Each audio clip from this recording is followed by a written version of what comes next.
सलाम शलोम। आज हम 19th हिब्रू अल्फ़ाबेट सीखेंगे जो कि है कोफ। और कोफ का जो साउंड है वो निकलता है कफ का। क्या आप कह सकते हैं मेरे साथ? कोफ। और ये इंग्लिश के क्यू के लेटर के साथ सिमिलर है। तो अब देखते हैं हमारी एशियंट हिब्रू के अंदर हमारा कॉफ किस तरह से दिखता था। तो एशियंट हिब्रू पिक्टोग्राफ के अंदर हमारा कॉफ कुछ इस तरह का दिखाई देता था। तो क्या लग रहा है ये क्या है? एक सर्कल एक्स्ट्रा लाइन के साथ सेंटर में। एक्चुअली ये एक हॉरिजॉन है और इसके कुछ मीनिंग भी निकलते हैं, वो मैं आपके साथ शेयर करता हूँ। तो सबसे पहले हम इसका मीनिंग जो जानते हैं वो है कंडेंस, सर्कल और फिर टाइम। इसका एक न्यूमेरिक वैल्यू भी है, जैसा कि हमने पुराने अपने लेसन्स के अंदर स्टडी किया है। और इसका जो न्यूमेरिक वैल्यू है वो निकलता है 100।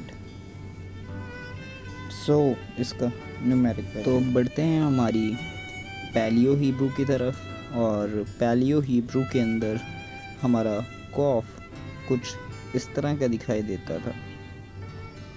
तो क्या लग रहा है ये आपको? क्या है? सीजर नुमा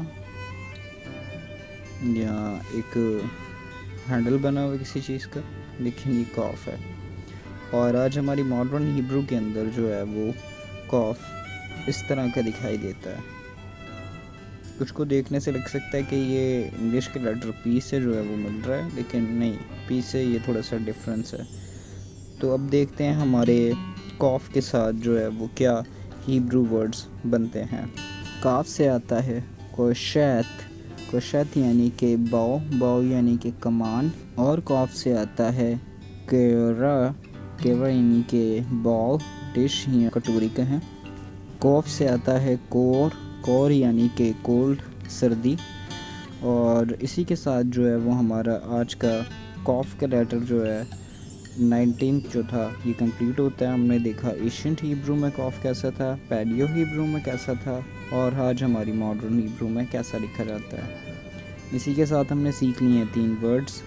तो इनको आप ज़रूर जो है वो लेसन्स को दोहराएं, याद करें और कोशिश करें कि आगे उनके साथ शेयर करें जो इन चीज़ों को समझते हैं या सीखना चाहते हैं।